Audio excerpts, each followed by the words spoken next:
20대 대선 과정에서 허위 사실을 공표한 혐의에 대한 윤석열 전 대통령의 1심 선고가 오늘 생중계됩니다. 대법원에서 벌금 100만 원 이상이 확정되면 국민의힘은 선거비용 397억 원을 반환해야 합니다. 여고생 살해범 장윤기가 범행 전 납치 계획 정황이 담긴 지휘인과의 대화록을 재판 증거로 인정했습니다.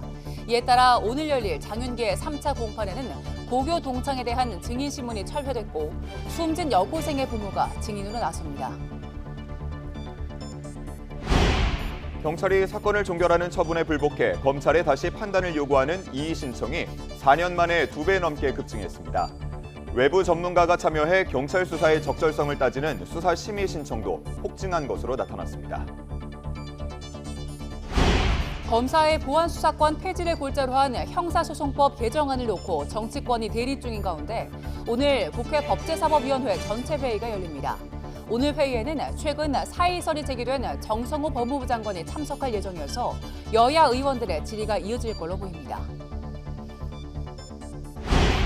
극한 호우를 쏟아낸 장마가 사실상 끝나고 본격적인 극한 더위가 시작됐습니다. 생명을 위협하는 더위에 폭염 중대경보 지역 역시 갈수록 늘고 있습니다. 여러분 안녕하십니까? 뉴스타트 2부 시작합니다. 20대 대선 과정에서 건진법사 전성배 씨 등에 관한 허위 사실을 공표한 혐의로 재판에 넘겨진 윤석열 전 대통령이 오늘 1심 선고를 받습니다. 이번 선고는 생중계로 이루어지는데 벌금 100만 원 이상이 대법원에서 확정되면 국민의힘은 400억 원에 육박하는 선거 비용을 반환해야 합니다. 신기혜 기자의 보도입니다. 윤석열 전 대통령의 공직선거법 위반 혐의에 대한 1심 선고가 오늘 이뤄집니다. 사회적 관심이 큰 사건인 만큼 이번 선고는 생중계로 진행됩니다. 쟁점은 20대 대선을 앞두고 윤 전 대통령이 의도적으로 허위 사실을 유포했느냐입니다. 대선 과정에서 이뤄진 인터뷰에서 김건희 씨와 함께 건진법사 전성배 씨를 만난 적 없다고 부인했고 우리 당 관계자분께서 이분이 많이 응원하신다고 해서 인사를 한 적은 있습니다만은 배우자분과 같이 만나신 건 아니에요? 네, 그건 아니고요. 관훈클럽 초청 토론회에서는 윤우진 전 용산 세무서장에게 변호사를 소개해준 적이 없다고 밝혔습니다. 저는 윤우진 그 서장하고 가까운 후배의 친형이기 때문에 제가 알고는 지냈습니다만은 이런 부적절한 일은 전혀 없었고. 이를 두고 김건희 특검은 당선을 목적으로 허위 사실을 유포한 것이라며 지난해 12월 윤 전 대통령을 재판에 넘겼습니다. 해당 발언 이후 각종 의혹이 잠잠해져 유력 대선 후보 지위를 유지할 수 있었다고 본 겁니다. 이에 대해 윤 전 대통령 측은 당시 기억에 따라 성실히 답한 것일 뿐 의도적으로 거짓말을 한 건 아니라고 주장했습니다. 특검이 징역 2년을 구형한 가운데 2심 선고에서도 당선 무효형이 나올지가 관심입니다. 공직선거법에 따르면 벌금 100만 원 이상의 형이 확정되면 당선 무효로 선관위에서 보전받은 비용을 돌려줘야 하기 때문입니다. 국민의힘이 20대 대선 당시 보전받은 선거 비용은 무려 397억 원에 달합니다. YTN 신기입니다. 12.3 비상계엄 당시 상황과 관련해 위증한 혐의 등으로 1심에서 실형을 받은 조태용 전 국가정보원장의 항소심 변론이 오늘 마무리됩니다. 서울고등법원은 오늘 오후 2시 직무유기와 국정원법 위반 등 혐의로 기소된 조 전 원장의 항소심 결심 공판을 진행합니다. 결심 공판에선 피고인 신문에 이어 특검의 최종 구형과 조 전 원장의 최후 진술 등이 차례로 이어질 예정입니다. 조 전 원장은 지난 2024년 비상계엄 당시 군의 국회 봉쇄 시도 등을 알고도 국회에 보고하지 않은 혐의와 전 국정원 1차장의 동선이 담긴 CCTV를 여당에 제공한 혐의 등을 받고 있습니다. 여고생 살해범 장윤기의 3차 공판이 오늘 광주지방법원에서 열립니다. 이번 재판에는 숨진 여고생 부모와 당시 도우러 나섰다가 크게 다친 남학생이 증인으로 나서는데요. 장윤기가 과거 여고생 납치 대화록을 증거로 인정하면서 지인들에 대한 증인 신청은 철회됐습니다. 나연호 기자입니다. 귀가하던 여고생을 흉기로 살해한 혐의로 구속 기소된 장윤기. 성범죄 목적을 부인하다 2차 공판에서야 모든 혐의를 인정했고 최근엔 반성문도 처음 제출했습니다. 그 반성문은 어떤 재판부나 피해자들에게 쓴 것이 아니라 결국에 대중에 공개될 것을 전제로 해서 자신의 영향을 낮추기 위해 쓴 것으로 추정하고 있습니다. 오늘 열리는 3차 공판에는 숨진 여고생의 부모가 증인으로 출석합니다. 또 비명을 듣고 도우려다 피습당한 남학생도 당시 상황을 증언합니다. 검찰은 장윤기의 과거 여고생 납치 관련 SNS 대화록을 증거로 확보했는데 장윤기가 이를 인정하면서 지인 신문은 철회됐습니다. 다음 달 열리는 4차 공판에서는 장윤기에 대한 피고인 신문이 진행될 예정입니다. 이런 가운데 전 국가수사본부장의 장윤기 사건 분리수사 지시 의혹을 들여다보고 있는 특별수사단은 그동안 확보한 압수물과 진술 자료를 분석하고 있습니다. 이미 광산서에서 국수본 실무진까지 전 국수본부장의 분리수사 지시를 주장한 만큼 소환 여부와 시기를 저울질하고 있습니다. YTN 나연호입니다. 여고생 살해범 장윤기 사건 수사 과정에서 촉발된 경찰의 봐주기 의혹 뒤에는 지역 토호 세력과의 유착이라는 구조적 문제가 자리 잡고 있습니다. 실제로 한 경찰서에서 10년 이상 장기 근무 중인 이른바 향찰이 전국에 17,000명에 달하는 걸로 나타났습니다. 김진두 기자의 보도입니다. 장윤기 사건 부실 수사의 핵심 인물인 광산경찰서 수사팀장 박모 경감. 박 경감의 전보 이력을 분석해보니 지난 2000년부터 광산서에서만 무려 18년 동안 일한 것으로 나타났습니다. 경찰관 생활의 절반을 한 경찰서에서 보낸 전형적인 향찰, 즉 지역 장기 근무자입니다.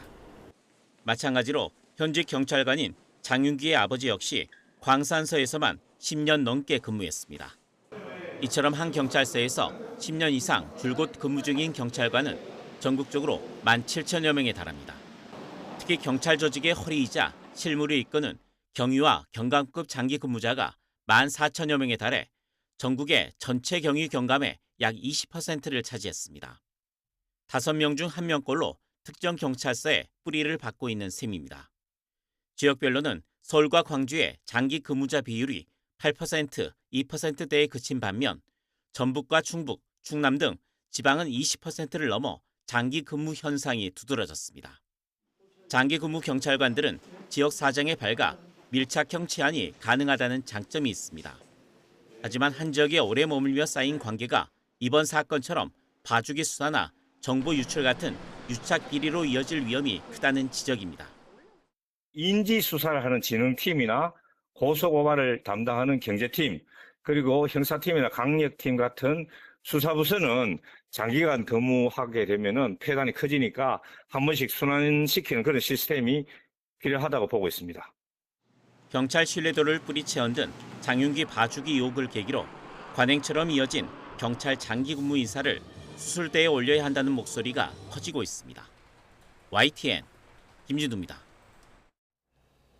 경찰이 사건을 무혐의 등으로 자체 종결하는 불송치 처분에 불복해 검찰에 다시 판단을 요구하는 이의 신청이 4년 만에 2배 넘게 급증했습니다. 외부 전문가들이 경찰 수사의 적절성을 따지는 수사심의 신청도 폭증한 걸로 나타났습니다. 강태욱 기자의 보도입니다.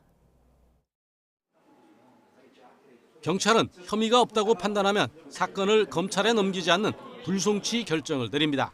그런데 고소인이 이 같은 불송치 처분에 불복하는 사례가 급증한 것으로 나타났습니다. 검찰에서 다시 판단해달라고 요청하는 이의 신청은 지난해 5만 6천여 건으로 2021년보다 2.1배 늘었고 올해 상반기에만 3만 4천 건을 넘어섰습니다. 불송치 사건 대비 이의 신청 비율은 2021년 7%에서 올해 상반기 11.3%까지 올랐습니다.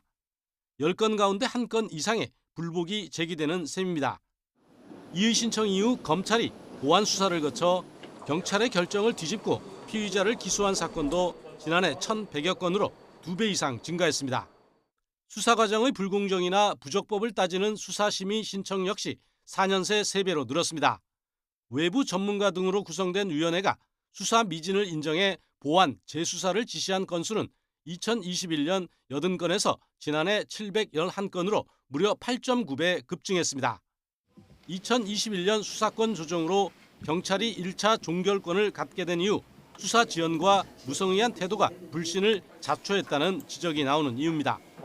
4년 사이에 2배가 넘게 급증했다는 거는 사실 경찰 수사에 대한 국민들의 불신이 굉장히 높아지고 있다라는 상황인데 보안 수사권 완전 폐지까지 나아간다고 하면 사실 국민들이 더 이상 이 수사기관에 기댈 수 있는 것이 없다. 경찰 수사에 대한 불만이 이의 신청으로 이어지고 수사 기간마저 늘어나면서 그 피해는 고스란히 국민에게 돌아가고 있습니다. YTN 강태욱입니다. 국회는 이번 주 법여권 주도로 검찰의 보안수사권 폐지 법안을 본회의에서 처리할 것으로 보입니다. 국회 복귀 이후 총력 저지에 나선 국민의힘과의 충돌이 불가피할 전망인데요. 선관위 특검법 문제를 놓고도 법사위 단계부터 진통이 예상됩니다. 이종원 기자입니다. 오늘 국회 법제사법위원회 전체회의엔 후반기 들어 처음으로 여야가 모두 참석합니다. 국민의힘이 보이콧을 푼 뒤 처음 열리는 전체회의로 여야는 첫 상견례 전부터 화력을 끌어올리며 혈투를 예고했습니다. 여당으로선 보안수사권 폐지 속도전이 최우선 과제입니다. 이번 주 본회의 처리를 위해선 늦어도 30일 오전까지 법사위 의결을 마무리한다는 시간표를 세운 것으로 전해졌습니다. 피해자의 보호를 두텁게 하고 피해자의 권리를 형사소송법안에 넣어놨다는 말씀을 드리면서 여러분 걱정하지 않으시고 함께 정의로운 사법체계 만들어가시면 될 것 같습니다. 국민의힘 역시 법사위 복귀 일성으로 보안수사권 폐지 저지를 위한 반격을 벼르는 분위기입니다. 특히 정성호 법무부 장관의 사의서를 고리로 공소청과 중수청, 출범 유예론 등을 거듭 띄우며 대여 공세 수위를 높이고 있습니다. 오늘 법사위에 상정되는 선관위 특검 법안을 두고도 본격적인 힘겨루기가 예상됩니다. 국민추천위원회를 통해 특검을 추천하는 방식엔 여야가 합의했지만 수사 범위나 규모, 기간 등 최종 합의까진 갈 길이 먼 상태입니다. 국민의힘은 최근 불거진 투표율 조작 의혹도 집중적으로 거론하며 모든 의혹을 망라한 종합특검 필요성을 역설하고 있습니다. 그 투표용지 부족만을 가지고는 안 될 거라고 생각을 하고 있고요. 실제로 조작과 선관위 내부의 비리 등 넓은 범위에서 하지만 민주당은 국민의힘이 낸 법안에도 없는 내용이라며 부정선거론자 논리를 국회로 가져오지 말라고 맞서고 있습니다. 특검법과 연계된 선관위 국조특위 연장 여부도 여야 간 협의가 진행 중인데 이번 주 본회의 처리가 불발되면 특위 활동은 다음 달 1일 종료됩니다. YTN 이종원입니다. 더불어민주당 당대표 후보 3인방이 휴일에도 전국을 돌며 당심 잡기 경쟁에 주력했습니다. 특히 김민석, 정청래 후보를 중심으로는 반명 후보, 신천지 전당대회 개입설 등을 놓고 치열한 공방전이 이어졌습니다. 임성재 기자의 보도입니다. 전국 각지에서 강연 정치를 이어가는 김민석 후보는 친 정청래계를 정조준했습니다. 경쟁자 정청래 후보뿐 아니라 친청계 최고위원 후보 3명까지 반명 후보로 규정하고 지도부에 들어와선 안 된다고 못 박았습니다. 비리와 저주에 대해서 한마디도 못하고 왜 갑자기 노코멘트 하는 게 다 지도부에 자격이 있습니까? 반면 지도부가 한 명이라도 당선될 것 같습니까? 신천지 전대 개입설에 대한 발언도 거침없이 이어갔는데 이낙연식 사쿠라를 치고 계엄하겠다는 사람을 때려잡은 장본인이 바로 자신이라며 이 사이비가 나타나면 몰아낼 거라고 경고했습니다. 정청래 후보는 울산, 대구, 대전 등 전국을 종단하는 일정 중에도 이딴 SNS 글을 올리며 되치기에 나섰습니다. 당을 파산시킬지 모르는 의혹 제기는 중징계해야 한다고 촉구하며 신천지 논란 자체를 거듭 해당 행위로 규정했습니다. 이른바 자신을 반명으로 의심하는 프레임에도 대통령과 당원은 본인이 지킨다며 적극적으로 방어 전선을 쳤습니다. 당을 한 번도 배신한 적 없고 당을 한 번도 탈당한 적이 없는 이재명 대통령의 최종 지킴이는 저 정청래가 될 것이라고 저는 확신합니다. 연일 호남행 중인 송영길 후보는 또다시 전북 일대를 돌며 민심 공략을 이어갔습니다. 대통령을 흔들며 구호만 외치는 개혁은 박수받을지 몰라도 이 총선 패배와 정권 교체로 끝난다면서 지난 1년 정청래 지도부를 겨냥한 발언도 빼놓지 않았습니다. 그럼 이제 정청래 당대표가 당을 운영했는데 당청 관계가 어떻던 것 같아요? 유시민 작가 같은 분들이 비판한 거에 대해서 좀 동의하기 어렵죠? 다만 신천지 개입설엔 초반과 다르게 한 발자국 떨어져 추이를 지켜보는 기류도 감지됩니다. 당 일각에선 대통령 순방 중 집권 여당이 명청 갈등만 조장하고 신천지 전쟁을 벌인다는 쓴소리도 나옵니다. 하지만 결과를 예단할 수 없는 치열한 접전이 이어지면서 이 과열 양상은 쉽게 해소되긴 어려워 보입니다. YTN 임성재입니다. 국민의힘 장동혁 대표가 오늘 중앙선관위에서 열리는 선거소청에 나가 직접 재선거 필요성 등을 변론합니다. 윤리위 회의도 또 소집됐는데 내부 논란 속에 정상 가동될지는 미지수입니다. 박희재 기자입니다. 국민의힘 장동혁 대표가 오늘 중앙선관위 과천청사에서 직접 선거소청 구두 변론을 진행합니다. 당 차원에서 재선거를 요구하면서 선거소청을 제기한 지 39일 만입니다. 투표지 부족 사례가 가장 많이 발생한 서울을 비롯해 수도권 광역단체장 재선거 필요성을 강조할 전망입니다. 중앙선관위가 관할이 되는 선거소청의 내용이어서요. 서울, 경기, 인천의 광역자치단체장을 대상으로 합니다. 이재명 대통령이 미국 순방 중에 재외국민 전자투표 여부를 언급한 걸 두고는 선관위의 전산 조작까지 드러난 상황이라고 주장하며 오히려 사전투표 폐지, 수개표 필요성을 강조했습니다. 투표율 조작 의혹을 고리로 화력을 거듭 더해가는 건데 반면 징계를 통한 기강 잡기 방침엔 제동이 걸린 분위기입니다. 오늘 닷새 만에 다시 징계한 심의를 위한 윤리위 회의가 예정됐는데 전원 출석은 이번에도 어려울 거로 보입니다.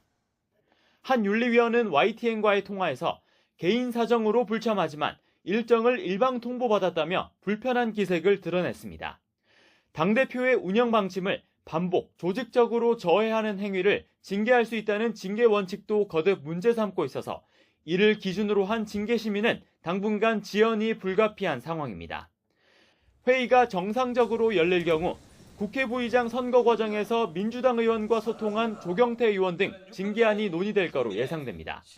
상임위 배정 항의 과정에서 멱살잡이 논란을 일으킨 권영진 의원에 대한 윤리위 제소도 잇따르고 있어 심의가 이뤄질지 주목됩니다. 당 최고위원회도 비공개 회의에서 권 의원의 멱살잡이 사례를 논의한다는 계획인 만큼 어떤 후속 조치로 이어질지 주목됩니다.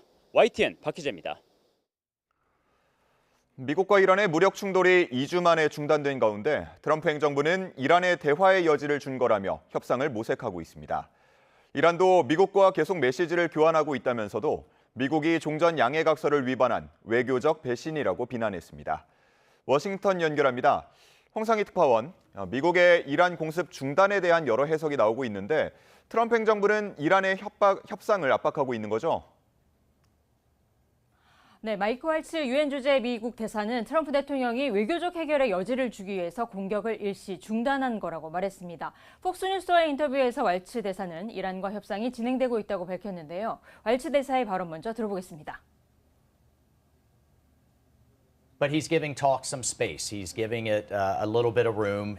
We've had both Oman and Iran and a number of our other negotiators engaged at every level.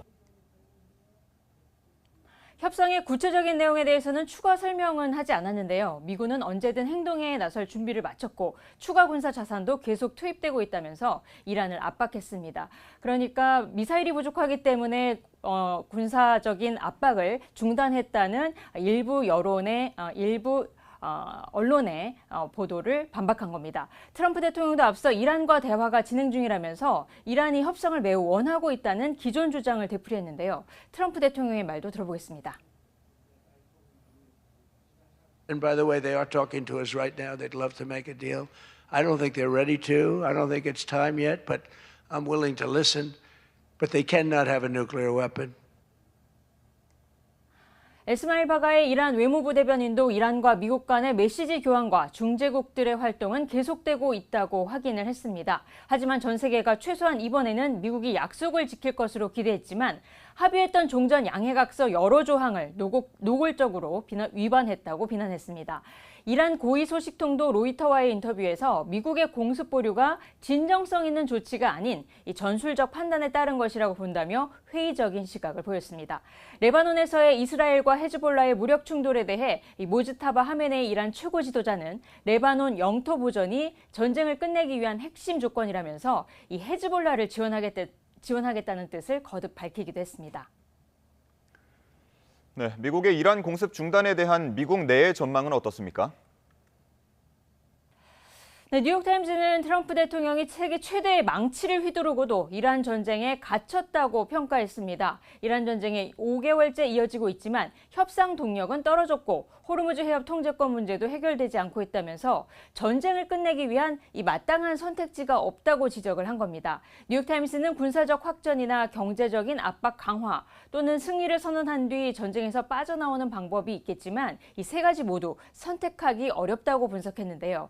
대대적인 공습이나 경제적 압박으로 이란을 협상 테이블로 끌어낼 수 있을지 불분명할 뿐 아니라 일방적으로 승리를 선언할 경우 호르무즈 해협 통제권을 이란에 넘겨줬다는 평가가 불가피하다는 해석입니다. 오는 28일 백악관에서 트럼프 대통령과 회담을 앞두고 있는 네타냐후 총리는 이란에 대한 공세를 더 강화해야 한다고 주장을 했습니다. 폭스뉴스와의 인터뷰에서 이란이 핵 프로그램을 포기해야 한다는 걸 깨닫게 될 때 전쟁이 끝날 것이라고 말했습니다. 앞서 국제형사재판소는 지난 2024년 가자 지구에서의 전쟁 범죄 혐의로 네타냐후 총리에 대해 체포영장을 발부했는데요. 조란 맘다니 미 뉴욕시장이 이 네타냐후 총리를 체포하기 위한 법적 조치를 검토하고 있다고 말해서 9월 유엔 총회 참석 시 체포에 나설 가능성도 제기가 됐는데요. 네타냐후 총리는 이 부분에 강하게 반발했습니다. 들어보시겠습니다. He's trying to turn one group against the other, and he's foisting hate and fear. I speak to Jewish Americans in New York, and they're afraid right now. And I don't think it's accidental. 앞서 트럼프 대통령은 네타냐후 총리가 미국에 체류하는 동안 어떤 식으로든 체포하지 않을 것이라고 밝혔습니다. 지금까지 워싱턴에서 전해드렸습니다. 이란은 미국이 공습을 중단함에 따라 중동 내 미국 동맹국들을 겨냥한 보복 공격도 중단했다고 밝혔습니다. 양측의 공습이 잠시 소강 상태에 들면서 종전 협상 재개에 대한 기대감이 고개를 들고 있지만 호르무즈의 대치 상황은 여전합니다. 박영진 기자가 보도합니다. 눈에는 눈에 보복을 주장해온 이란. 기본적으로 보복이 목적이었던 만큼 미국이 공격을 멈췄으니 보복 작전도 중단한다고 밝혔습니다. و ما در این دوره از جنگ در واقع راهبردمون راهبرد تلافی جویانه بوده. ما تلاش کردیم یک بازدارندگی تلافی جویانه رو ایجاد کنیم و اجازه ندیم امریکایی‌ها 무력 충돌이 발단은 호르무즈 해협 통제와 관련한 미국의 종전 양해각서 위반이었다고 강조했습니다. 이란군 대변인은 미군의 공습 보류는 미국이 전략적 부담에 직면한 결과라고 주장했습니다. 미국은 호르무즈 해협을 강제로 개방하거나 이란의 방어 능력을 파괴하는 데 실패했다면서 이란의 승리라고도 평가했습니다. 이란은 또 오만과 호르무즈 통항에 관한 기술적 협의를 해 의미 있는 진전을 이뤘다고 밝혔습니다. 이런 상황에서 미국과 이란의 협상 재개에 대한 기대감도 제기되고 있지만 핵심 쟁점인 호르무즈 통제권에 대한 미국과 이란의 입장차는 여전합니다. The Iranian foreign minister saying that there was progress in those talks, that they focused on the Strait of Hormuz, but there's absolutely no indication here whatsoever that the Iranians have given ground on their core point on the Strait of Hormuz, which is they want to have control over it. 이런 가운데 이란은 호르무즈 해협에서 유조선이 기뢰와 충돌해 폭발했다고 밝혔습니다. 이번 기뢰 폭발은 단순한 사고일 수도 있지만 호르무즈 통제권이 여전히 이란에 있음을 과시하기 위한 전략적 신호일 수 있다는 분석이 나옵니다. YTN 박영진입니다. 미국 샌프란시스코에서 빅테크 CEO들과 만난 이재명 대통령이 어제는 실리콘밸리 벤처 투자사 관계자들을 만났습니다. 국내 신생 창업 기업인 K-스타트업에 투자하기 좋은 환경을 만들겠다며 러브콜을 보냈습니다. 강진원 기자의 보도입니다. 내로라는 한미 주요 기업들과 AI 산업 협력 확대의 뜻을 모은 이재명 대통령이 이번엔 국내 신생 창업 기업 K-스타트업 지원에 나섰습니다. 실리콘밸리의 역동적 창업 생태계를 이끌고 있는 6개 주요 벤처 투자사와 간담회를 연 겁니다. 세계적인 기업들의 성장을 이끌어 오신 여러분과 함께 대한민국 스타트업의 미래와 더불어 한미 혁신 협력 방안을 논의하게 돼서 매우 기쁘게 생각합니다. 이 대통령은 대한민국은 글로벌 투자자들에게 새로운 성장 기회를 제공할 혁신 거점이라며 이를 실현하기 위한 정부 차원의 뒷받침을 약속했습니다. 세계에서 가장 투자하기 좋은 환경을 만들겠다며 제도 개선 카드를 꺼냈습니다. 해외 창업 인재의 유입을 가로막는 비자 제도를 과감하게 개선하고 국내외 기업과 연구기관, 투자기관을 연결하는 협력 기반도 더욱 확대하겠습니다. 실리콘밸리의 쟁쟁한 벤처 투자 거물들도 첨단 기술 분야에서 한국의 경쟁력을 평가하며 협력 확대 필요성에 공감했습니다. By opening our first office in Asia in the heart of Seoul. We did that because we believe Korea is one of the most strategically important technology nations in the world. 한국 자본시장의 큰손인 국민연금공단과 미국 측 벤처 투자사들은 장기 파트너십을 구축하기 위한 업무 협약도 맺었습니다. 두 나라 벤처 생태계의 전략적 협업을 강화하는 게 목표입니다. 청와대는 이 대통령이 직접 힘을 실은 이번 행사가 K-스타트업에 대한 관심을 키워 해외 투자 유치 기회 확대로 이어지길 기대하고 있습니다. 이 대통령은 현지 동포들과 간담회에선 인공지능 시대에 새로운 기회가 왔다며 대한민국을 선도자로 만들겠다는 의지를 거듭 밝혔습니다. 글로벌 혁신 산업의 중심지 샌프란시스코에서 세일즈 외교를 마친 이 대통령은 오늘은 브라질에서 국빈 방문 일정을 이어갑니다. 샌프란시스코에서 YTN 강준호입니다. 브라질을 국빈 방문한 이재명 대통령이 우리 공군이 도입할 예정인 브라질제 대형 수송기를 시찰했습니다. 이 대통령은 현재 시각으로 26일 브라질리아 공군 기지에서 진행된 공항 환영 행사 이후 인근에 대기 중이던 C-390 수송기를 둘러봤습니다. 우리 공군은 브라질 엠브라 에르사가 만든 해당 기종 총 3대를 올해 12월부터 내년 12월까지 8,830억 원을 들여 구매할 계획입니다. 이 대통령은 이 사업에 대해 브라질과 국방협력의 첫 시작이라 의미가 크다고 평가하며 앞으로 민항기도 같이 만들어보자고 말했습니다. 이에 납품 계획과 성능 등을 설명한 브라질 측은 공감을 표하며 해당 기체의 가장 큰 특징은 다목적 용도로 사용할 수 있다는 거라고 설명했습니다. 샌프란시스코 서밋 바로 다음 날 이재용 삼성전자 회장은 샘 올트먼 오픈 AI CEO를 따로 또다시 만났습니다. 미국 빅테크 기업과의 협력을 강화하기 위한 움직임으로 보이는데요. AI 서밋에서 발표된 협력안이 실제 계약으로 이어질 수 있을지 주목됩니다. 정현우 기자의 보도입니다. 전날 샌프란시스코 AI 서밋에서 만났던 이재용 삼성전자 회장과 샘 올트먼 오픈 AI CEO. 이 회장은 이튿날 미국 오픈 AI 본사를 따로 찾아 올트먼 CEO와 또 한 번 회동했습니다. 차세대 메모리를 포함한 AI 인프라 분야 등에서의 협력을 강화하기 위해 3시간가량 심도 있게 논의한 것으로 전해졌습니다. 하드웨어도 직접 만들려고 하는 움직임이 있으니까 아마 삼성의 그러한 바운더리에서 만드는 거라든지 그런 부분들이 오픈 AI의 장기적인 계획에는 포함되어 있지 않을까. 이 같은 우리 기업의 젠걸음은 AI 글로벌 생태계에서 핵심 역할을 공고하게 다지기 위한 노력으로 풀이됩니다. 미국 빅테크 기업들과 모인 AI 서밋에서 한국 기업들이 추진하기로 언급된 협업 프로젝트 규모는 9,500억 달러로 1,300조 원 수준.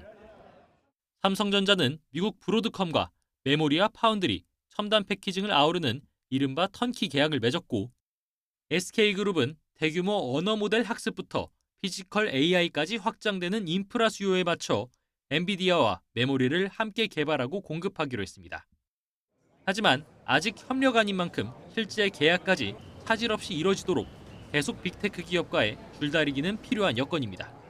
기업들이 하는 역량은 충분한데 지금 인프라가 좀 덜 돼 있어요. 엔비디아든 이제 이런 기업들의 특징은 우리한테만 기회를 주는 게 아니에요. 전략적 제휴를 통해서 그중에 경쟁을 시키는 거예요. 이렇게 AI 생태계에서 서로 자리매김하려는 기업 간 경쟁은 국가 간 패권 경쟁으로 격화하는 상황 속 경쟁력 확보를 위해 정부 역시 제대로 뒷받침해야 한다는 목소리도 높습니다. YTN 정윤우입니다. 경제 한 줄 뉴스입니다. 과세표준 20억 원이 넘는 초고가 1주택에 적용한 종합부동산세 세액공제가 4년 만에 최대 규모인 461억 원 수준으로 나타났습니다. 임광현 국세청장이 정부의 부동산 세제 개편안 발표를 앞두고 장기 보유 특별공제를 손질해야 한다고 지적했습니다. 지난해 39세 이하 청년층 가운데 주택을 보유한 비율은 27.7%로 1년 전보다 2.4%포인트 줄어든 것으로 나타났습니다. 이번 달 서울 아파트 매매 가격 상승률이 직전 달보다 소폭 둔화한 가운데 전국 최고 상승률은 6%가 넘게 오른 화성시 동탄구가 기록한 걸로 나타났습니다. 금리 상승으로 가계의 대출 상환 부담이 커지면서 올해 2분기 말 주요 시중은행 가계대출 연체율이 10년 만에 가장 높은 것으로 나타났습니다. 박홍근 기획예산처 장관은 내국세의 20.79%를 지방교육재정 교부금으로 할당하는 구조를 변경하는 방안을 마련 중이고 조만간 법안을 발의해서 국회 심의를 거칠 거라고 말했습니다. 8월 제조업 산업경기 전문가 서베이 지수가 95로 업황이 악화할 거라는 전망이 많은 가운데 수출 전망 지수는 112를 기록해 기준치보다 높은 것으로 조사됐습니다. 월간 관광 수지가 3개월 연속 흑자 행진을 기록한 가운데 방한객 1명이 지출한 액수는 193만 7천 원으로 집계됐습니다. 지금까지 경제 한 줄 뉴스였습니다. 장마로 주춤했던 온열 질환자가 서서히 늘고 있습니다. 특히 폭염 중대경보가 확산하는 등 극한 더위가 맹위를 떨치면서 온열 질환 비상에 걸렸습니다. 김혜린 기자의 보도입니다. 하루 전 열 탈진과 열사병 등 온열 질환으로 하루 동안 응급실을 찾은 환자는 모두 64명. 전날보다 14명 늘었습니다. 전국 응급실 500여 곳을 모니터링한 결과 지역별로는 전남과 광주가 11명으로 가장 많았고 경기 9명, 경남 6명 순으로 나타났습니다. 올해 집계가 시작된 지난 5월 15일부터 누적 환자는 1,300명을 넘어섰습니다. 그런데 지난해 같은 기간과 비교하면 절반 수준입니다. 비가 자주 내리고 상대적으로 덜 더웠던 장마철 날씨 덕분입니다. 하지만 문제는 지금부터입니다. 장마가 끝나자 남부지방을 중심으로 생명을 위협하는 폭염 중대경보가 확대하는 등 기온이 급격히 오르고 있기 때문입니다. 지난해보다 기온 상승 추세가 가파르고 특보도 강화한 지역이 많아져 온열질환 비상이 걸렸습니다. 그동안 완만했던 온열질환자 증가 곡선이 가파른 상승세로 돌아설 가능성이 크다는 전망이 나오는 이유입니다. 정부와 지자체는 폭염 취약계층 밀착 관리와 함께 야외 근로자에 대한 온열질환 예방수칙 준수를 당부하고 나섰습니다. 가장 뜨거운 낮 12시부터 오후 5시까지는 야외 작업을 피하고 물과 그늘, 휴식이라는 3대 기본 수칙을 철저히 지키는 것이 무엇보다 중요합니다. YTN 김혜린입니다. 장마가 끝나고 폭염이 다시 기승을 부리면서 수도권을 중심으로 잠 못 드는 여름밤이 계속되고 있습니다. 반면 경남에선 한때 호우주의보가 내리면서 일대에는 수십 분간 천둥과 번개가 관측됐습니다. 박정현 기자입니다.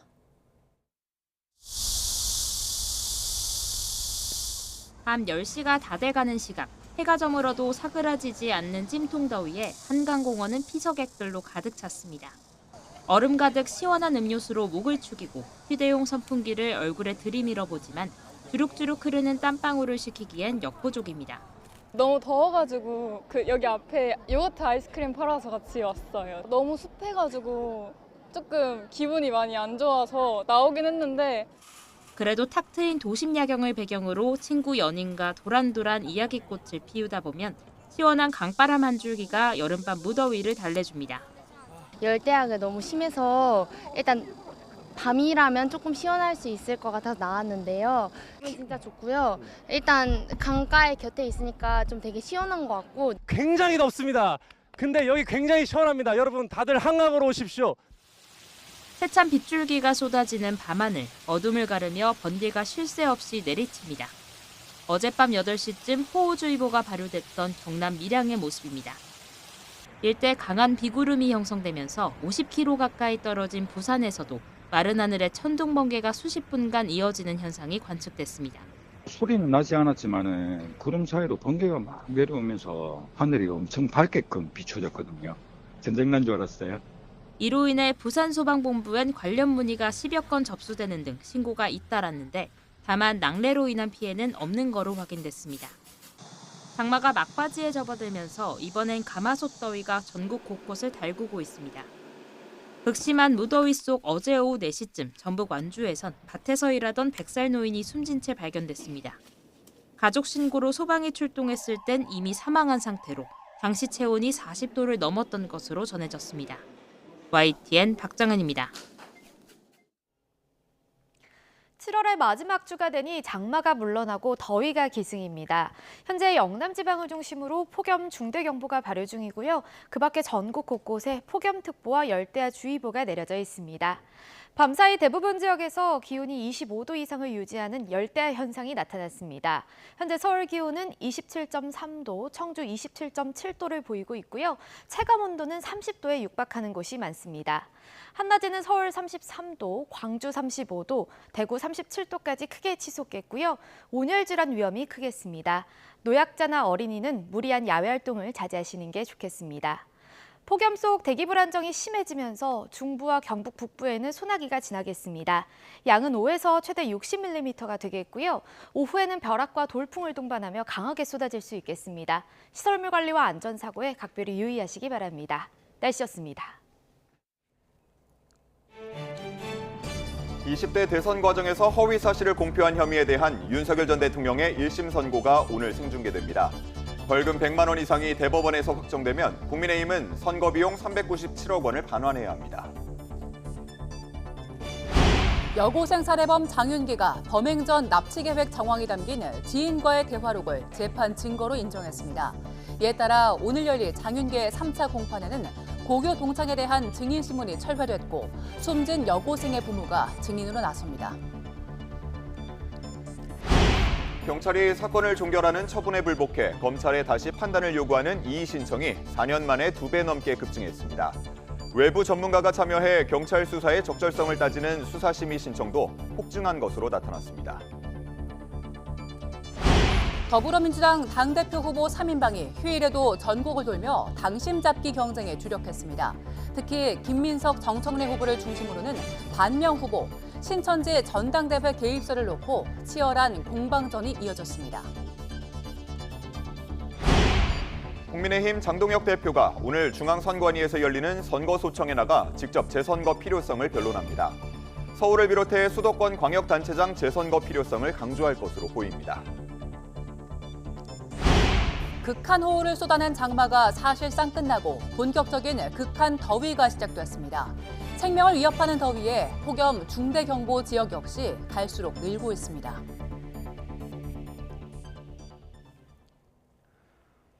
임광현 국세청장은 현행 장기보유 특별공제는 과하게 역진적이라며 미세 조정을 하는 것이 정부의 의무라고 밝혔습니다. 서울 강남에서 주택 한 채를 양도하고 200억 원이 넘은 장특공제를 받은 경우도 있다면서 역진성의 끝판왕이라고 비판했습니다. 보도에 오인석 기자입니다. 정부의 세제 개편안 발표를 앞두고 세금 징수 기관의 수장인 국세청장이 현행 장기보유 특별공제가 과하게 역진적이라고 비판했습니다. 10년 보유 거주하면 과세 대상 양도차익의 최대 80%까지 한도 없이 공제해주기 때문에 비싼 주택일수록 그래서 차익이 클수록 공제를 더 많이 받는 구조라고 지적했습니다. 임광현 청장은 국세청의 2024년도 주택 양도세 신고 통계 자료를 인용했습니다.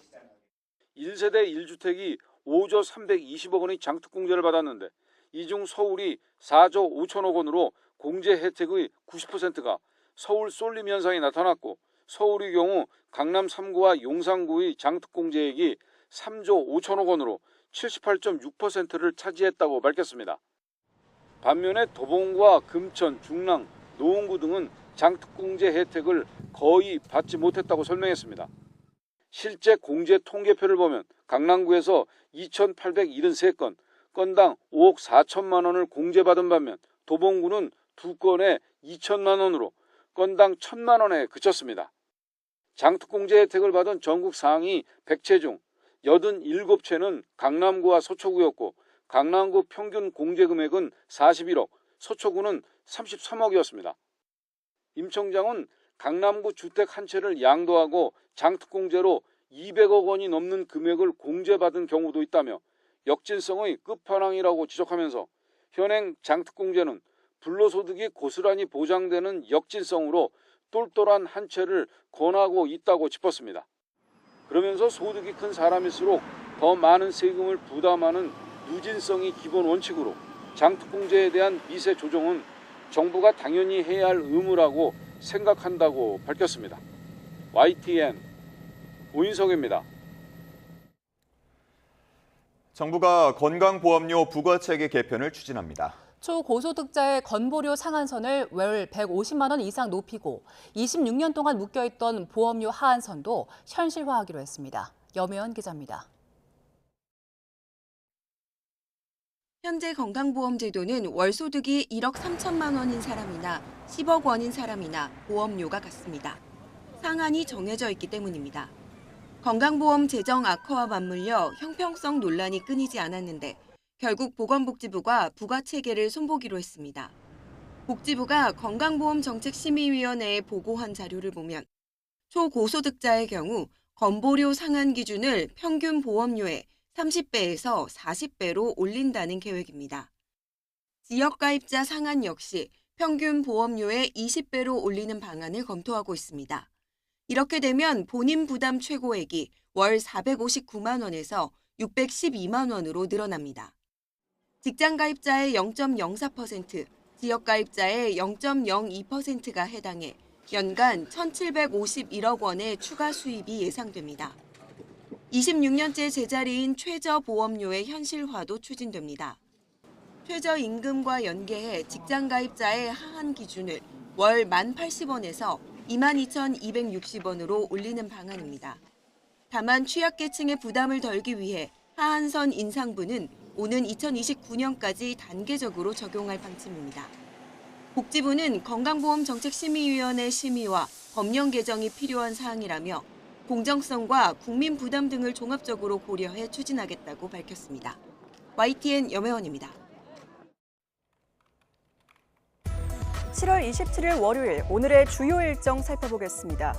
브라질을 국빈 방문한 이재명 대통령이 우리 시각으로 오늘 밤 룰라 대통령과 정상회담을 하고 공동으로 언론에 결과를 발표합니다. 이 대통령은 회담을 통해 자원부국이자 중남미 최대 방산시장인 브라질과 핵심 광물, 국방안보 분야 협력 강화 방안을 모색할 걸로 보입니다. 한선수 국무총리 주재로 두 번째 부동산 정책 국민 대토론회를 엽니다. 이번 토론회에서는 금융세제 지원과 도심 내 저이용 부지 개발, 3기 신도시 정상화와 공사비 안정화, 민간 임대 활성화, 재건축 재개발 등 공급 확대 방안이 논의될 예정입니다.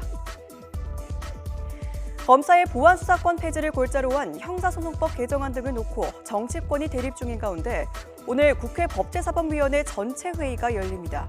오늘 회의에는 최근 사의설이 제기된 정성욱 법무부 장관이 참석할 예정이어서 여야 의원들의 질의가 이어질 걸로 보입니다. 윤석열 전 대통령의 대선 후보 때 허위 사실을 공표한 혐의로 열린 1심의 선고가 오늘 진행됩니다.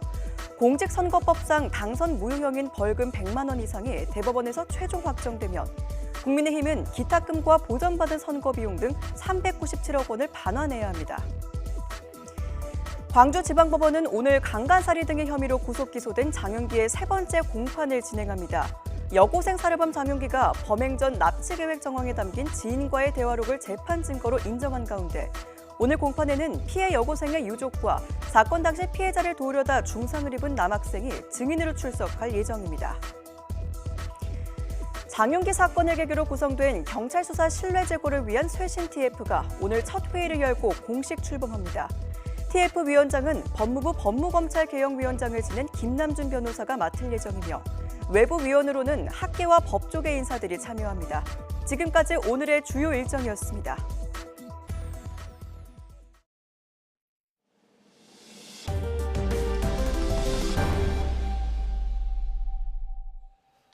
경찰의 불송치 결정에 불복해 고소인 등이 제기한 이의 신청이 4년 사이 2배 넘게 증가한 것으로 나타났습니다. 경찰청이 국민의힘 김재섭 의원에 제출한 자료를 보면 불송치 이의 신청은 지난 2021년 27,262건에서 지난해 56,165건으로 2.1배 늘었습니다. 같은 기간 경찰의 불송치 결정 대비 이의 신청 비율 역시 7%에서 9.7%로 높아졌습니다.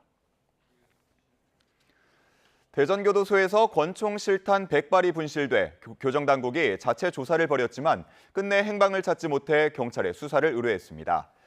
법무부는 대전교도소가 보유한 9mm 권총탄이 장부 기록보다 100발 부족한 사실을 확인하고 정확한 원인 규명을 위해 경찰에 수사를 요청했다고 밝혔습니다. 또한 전국 교정시설을 전수조사한 결과 천안교도소에서도 M16 소총탄 40발이 부족한 것으로 드러나 해당 사안도 함께 경찰에 넘겼습니다. 환자들에게 프로포폴 같은 수면 마취제를 불법 투약해준 의사들이 적발됐습니다. 단속을 피하려 비마약류 마취제를 함께 투약하는가 하면 환자의 신체를 불법 촬영한 정황까지 확인됐습니다. 정영수 기자의 보도입니다. 서울 청담동의 한 병원, 수사관들이 들이닥쳐 서류와 약품을 샅샅이 확인합니다. 안쪽엔 커튼이 달린 침대들이 빽빽하게 늘어서 있습니다. 경찰이 의료용 마약류를 불법 투약한다는 첩보를 입수하고 압수수색에 나선 겁니다. 이 병원 의사들은 미용 시술을 해주는 것처럼 꾸며 돈을 받고 실제로는 프로포폴 같은 수면 마취제를 불법으로 놔줬습니다. 약물에 중독된 환자가 요구하면 밤이나 휴일도 가리지 않았습니다. 특히 단속망을 피하고 수면 상태를 더 오래 유지하기 위해 마약류로 지정되지 않은 일반 마취제인 덱스메데토미딘을 함께 투약하기도 했습니다. 이 약물이 마약류 대용으로 오남용된 사실이 적발된 건 이번이 처음입니다. 범행은 이뿐만이 아니었습니다. 의사 중 한 명은 마취대에 의식이 없는 환자를 상대로 27차례 불법 촬영까지 저지른 것으로 조사됐습니다. 불법 촬영 등 성범죄 혐의를 부인하고 있지만 경찰은 압수수색 등을 통해 확보한 객관적 증거를 토대로 법원으로부터 구속영장을 발부받아 이들이 지난 2021년부터 2년 동안 불법 투약해준 환자는 13명, 확인된 진료 횟수는 182차례에 달합니다. 경찰은 의사와 환자 등 2명을 구속 상태로 다른 의사 1명과 행정실장, 투약자 등 12명을 불구속 상태로 검찰에 송치했습니다. 또 의사들이 챙긴 범죄 수익금 4억 5,700만 원을 기소 전 추징 보전하고 이 마약류 마취제의 오남용 확산을 막기 위한 규제 검토를 관계기관에 건의했습니다. 경찰은 이번 범행에 쓰인 수면 마취제 계열 약물을 마약류로 지정해달라고 식약처에 요청했습니다. YTN 정영수입니다. 학교 생활기록부의 상업적 이용을 금지하는 법안이 모레인 29일부터 시행됩니다. 초중등 교육법 개정안은 학교 생활 기록을 취득해 영업 목적으로 거래하거나 이용해서는 안 된다고 규정하며 어길 시에는 5년 이하의 징역이나 5천만 원 이하의 벌금에 처하도록 돼 있습니다. 교육부는 학생부를 활용한 상업적 관행이 대입 공정성을 훼손할 뿐더러 학생 개인정보를 포함한 공공기록물이어서 엄격히 관리해야 한다고 강조했습니다.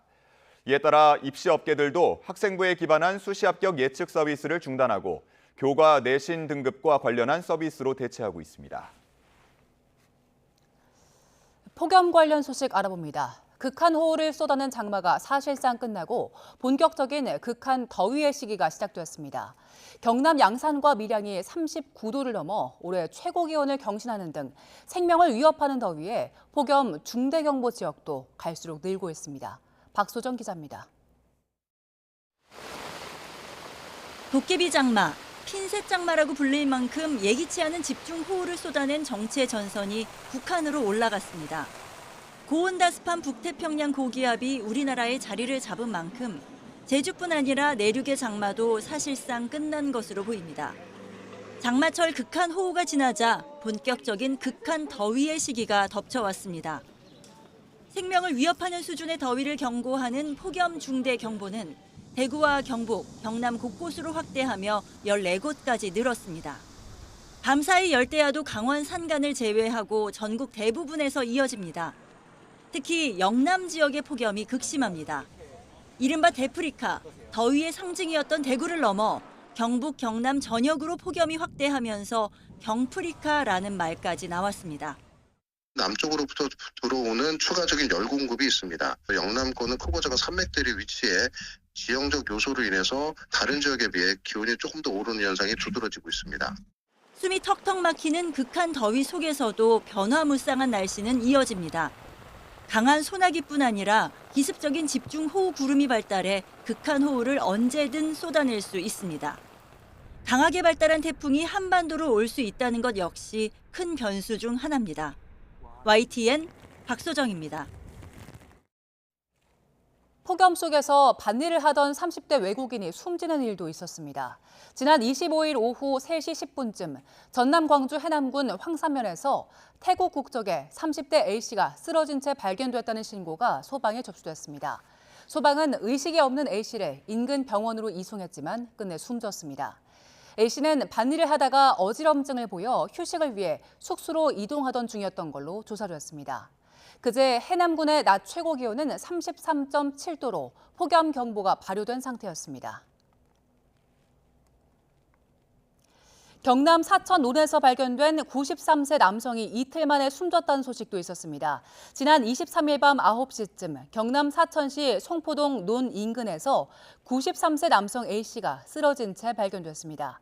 A씨는 의식과 호흡이 불안정한 상태로 병원으로 옮겨졌지만 이틀 만인 어제 숨졌습니다. 경상남도는 A씨의 추정 사인이 열사병과 다발성 장기 부전이라고 밝혔습니다. 앞서 전해드린 것처럼 폭염 중대경보가 내려지는 지역이 갈수록 늘고 있습니다. 중대경보는 기후 위기로 인해 극한 더위가 갈수록 심해지자 올해 새롭게 신설된 경보인데요. 김웅래 기자가 폭염특보의 기준과 유의점을 정리했습니다. 숨이 턱턱 막히는 더위. 도심 아스팔트 위로 아지랑이가 이글거립니다. 더위가 국민의 건강을 위협할 때 정부는 폭염특보를 발령합니다. 폭염특보는 습도를 반영한 체감온도를 기준으로 합니다. 습도가 높으면 땀이 잘 마르지 않아 몸이 느끼는 온도가 실제 기온보다 훨씬 높기 때문입니다. 폭염주의보는 일 최고 체감온도가 33도 이상인 상태가 이틀 넘게 이어질 것으로 보일 때 내려집니다. 만성질환자나 고령층은 이때부터 야외 활동을 줄이고 컨디션을 조절해야 합니다. 폭염경보는 체감온도 35도 이상 이틀 넘게 지속할 때 발령됩니다. 일반인도 장시간 야외 활동 시 열사병 같은 온열 질환에 걸릴 위험이 크게 높아집니다. 기후위기로 극단적인 더위가 잦아지면서 올해 6월부터 정부는 가장 강력한 단계인 폭염 중대경보를 신설했습니다. 일 최고 체감온도가 38도 이상 혹은 최고 기온이 39도 이상 치솟을 것으로 예상될 때 발령됩니다. 더위가 생명을 위협할 수 있다는 강력한 경고입니다. 폭염 중대경보는 단순히 날씨가 매우 덥다는 의미가 아닙니다. 건강한 사람에게도 온열 질환이나 사망 등 중대한 피해가 발생할 위험이 현저히 높은 상황입니다. 폭염 중대경보가 내려지면 3대 생존 수칙을 반드시 기억해야 합니다. 야외 활동은 즉시 중단. 낮 12시부터 오후 5시 사이 아예 밖으로 나가지 않습니다. 물과 그늘, 휴식이 확보된 안전한 곳으로 반드시 이동해야 합니다.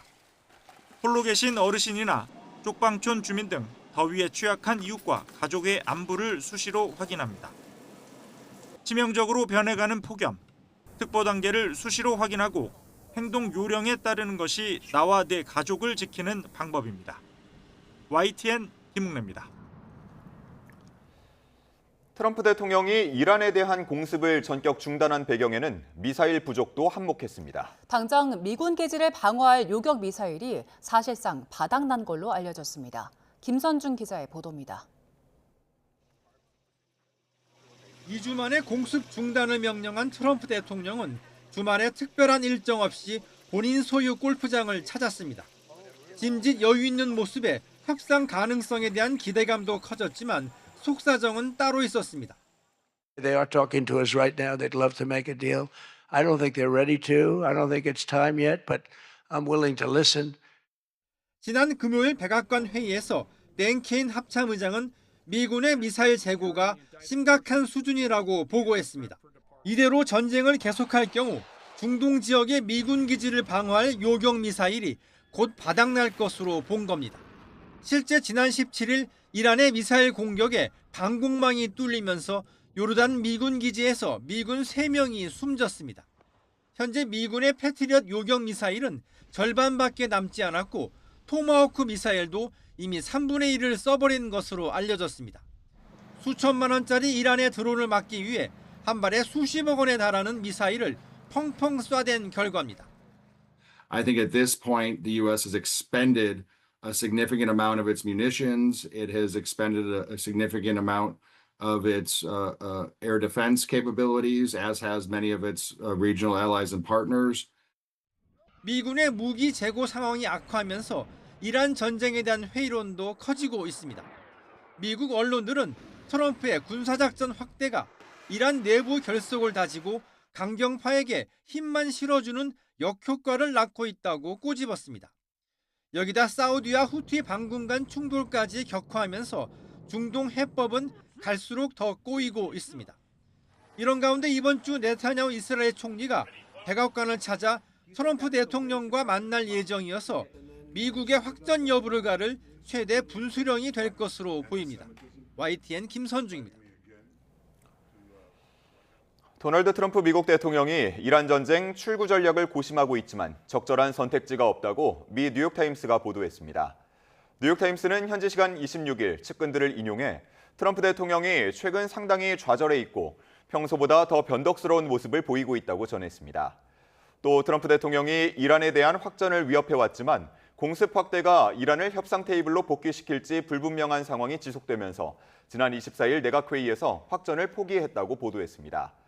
뉴욕타임스는 트럼프 대통령이 군사적 확전이나 경제적 압박 강화 또는 승리를 선언한 뒤 전쟁에서 빠져나오는 방법이 있지만 세 가지 모두 선택하기 어렵다고 분석했습니다. 베냐민 네타냐후 이스라엘 총리는 이란 정권이 바뀌거나 이란이 핵 프로그램을 중단해야 한다는 점을 스스로 깨달을 때 전쟁은 끝날 거라고 밝혔습니다. 네타냐후 총리는 현지 시간 26일 폭스뉴스와의 인터뷰에서 이같이 밝히고 이란에 대한 대규모 공습 재개 여부는 많은 측면에서 트럼프 대통령의 결정이라면서 트럼프의 노력을 전적으로 지지한다고 말했습니다. 그러면서 트럼프가 격렬한 군사적 충돌 없이도 할 수 있다면 그 또한 지지한다고 덧붙였습니다. 다만 어떤 식으로든 이란은 핵 프로그램을 중단해야 하고 합의가 있든 없든 핵무기 프로그램은 끝나야 한다고 강조했습니다. 이란은 미국과의 메시지 교환을 비롯해 중재국들의 활동이 현재도 계속되고 있다고 밝혔습니다. 에스마일 바가이 이란 외무부 대변인은 현지 시간 26일 오스트리아 국영방송 ORF와 인터뷰에서 미국과의 지속적인 소통 사실을 확인했습니다. 바가이 대변인은 이어 종전 MOU는 길고 복잡한 문서가 아니라 14개 조항으로 구성된 짧은 양해각서에 불과하다며 전 세계 모든 이들이 최소한 이번에는 미국이 약속을 지킬 것으로 기대했다고 말했습니다. 바가이 대변인은 그러나 미국이 보여준 행동은 이 합의의 여러 조항을 노골적이고 심각하게 위반한 것이고 이로써 그들은 세 번째로 외교적 배신을 저질렀다고 규탄했습니다. 독일 베를린의 성소수자 축제 현장에서 차량 테러가 발생해 1명이 숨지고 29명이 다쳤습니다. 용의자는 레바논계 독일 국적자인 이슬람 극단주의자로 파악됐는데 범행 하루 만에 경찰에 사살됐습니다. 신웅진 기자의 보도입니다. 현지 시간 25일 밤 10시 15분쯤 이 흰색 밴이 축제 현장을 덮쳤습니다. 용의자는 무차별적으로 인파를 들이받은 뒤 나무에 부딪혀 멈춰서자 차량을 버리고 사람들에게 흉기를 휘두르며 도주했습니다. 순식간에 30명가량이 숨지거나 다쳤습니다. 크리스토퍼 스트리트 데이는 많게는 100만 명 이상 참가하는 성소수자 축제인데 당시 현장 부근인 브란덴부르크 문 앞에서 콘서트가 한창이었습니다.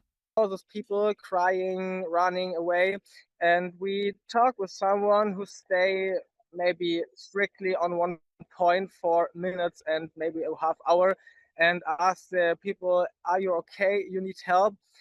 용의자인 레바논계 독일인 21살 압둘 발루트는 범행 다음 날 사살됐습니다.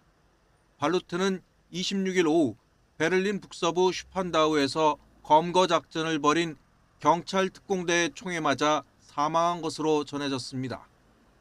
발루트는 극단주의 테러 단체인 이슬람 국가 IS에 가입하려다 적발돼 레바논에서 수감 생활을 했고 지난해 11월에 귀국하면서 또 체포된 뒤 올해 5월 집행유예로 풀려났습니다.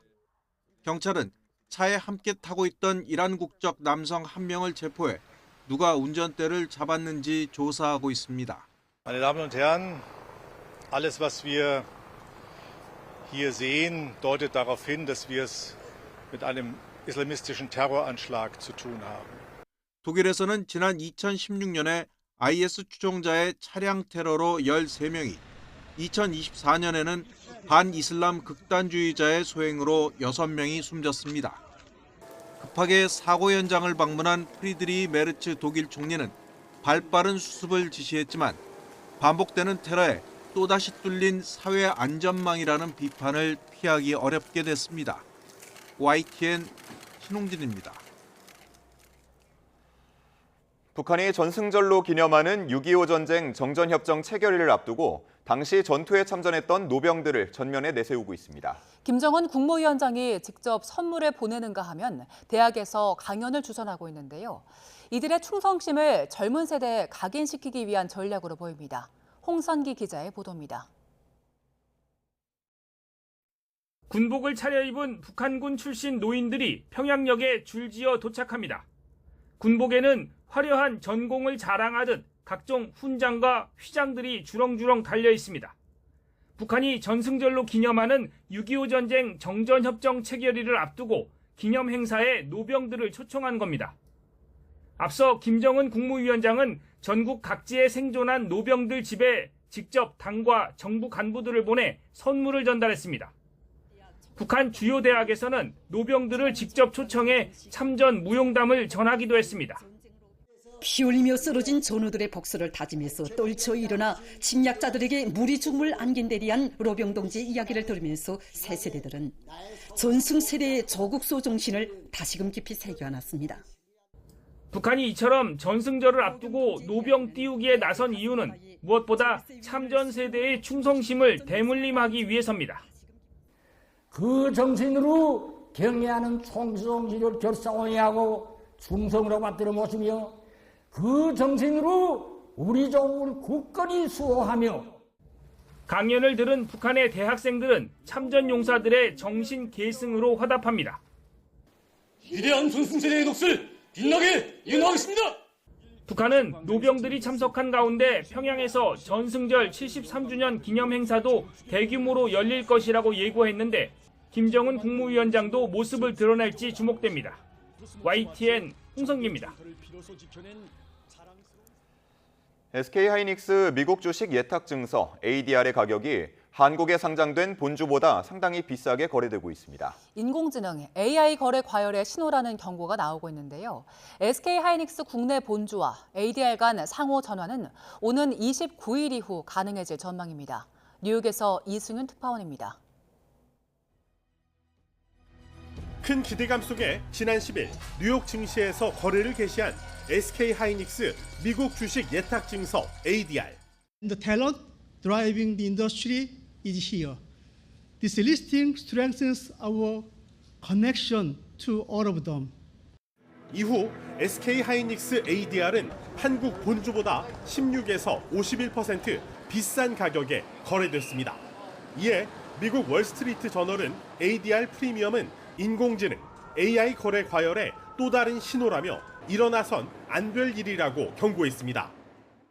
또 AI 관련주의 투자 열기에 따른 높은 수요에 비해 SK하이닉스 ADR의 공급이 제한적이라는 점을 프리미엄 형성의 원인 중 하나로 꼽았습니다.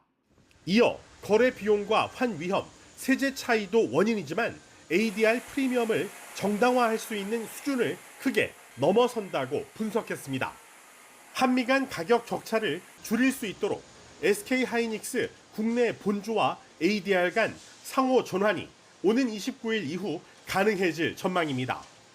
상호 전환이 가능해지면 양국 시장 간 주가 격차를 활용한 차익 거래가 가능해집니다.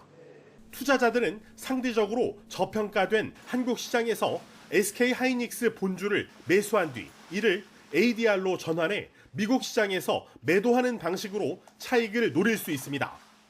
시장에서는 이런 거래가 늘어날 경우 미국 ADR의 프리미엄이 축소되고 한국 본주와의 가격 격차가 완화할 가능성이 있다는 관측이 나오고 있습니다.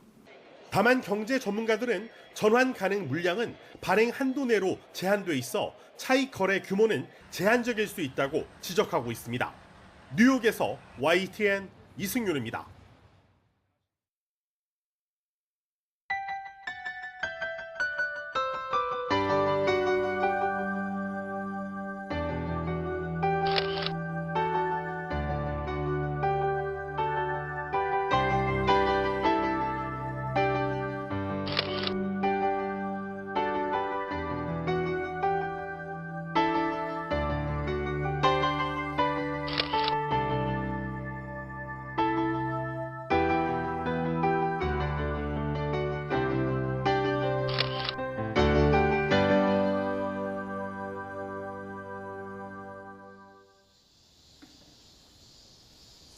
폭염이 열대야로 열대야가 폭염으로 끊임없이 이어지고 있습니다.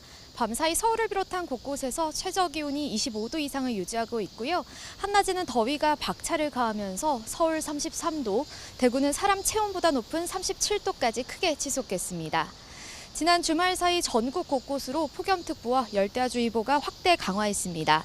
특히 대구를 비롯한 영남 지방을 중심으로는 최고 단계인 폭염 중대경보가 내려진 가운데 오늘도 생명을 위협하는 수준의 극한 더위가 이어지겠는데요. 우선 현재 서울 기온은 27.3도, 청주 27.5도, 제주 27도를 보이고 있고요. 한낮에는 서울 33도, 광주 35도, 지형적인 영향을 받는 영남 지방은 경주가 무려 38도까지 크게 치솟겠습니다. 높은 습도 탓에 체감하는 더위가 극심하겠습니다. 오늘 중부와 경북 북부에는 소나기가 지나겠습니다. 양은 5에서 최대 60mm가 되겠고 대기 불안정이 심해지는 오후에는 수도권과 강원도를 중심으로 벼락과 돌풍을 동반한 시간당 최대 30mm 안팎의 강한 소나기가 예상됩니다. 당분간 뚜렷한 비 소식 없이 하늘에는 구름만 다소 지나겠고요. 밤낮 없는 무더위가 기승을 부릴 전망입니다. 올여름 장마가 사실상 끝이 나면서 이제는 폭염이 비상입니다. 열사병이나 일사병 등 온열 질환에 걸리지 않도록 주의하시고 수분 섭취를 충분히 하는 등 건강 관리에 각별히 신경 써야겠습니다. 지금까지 YTN 원희다입니다. 뉴스타트 3부 잠시 뒤에 이어집니다.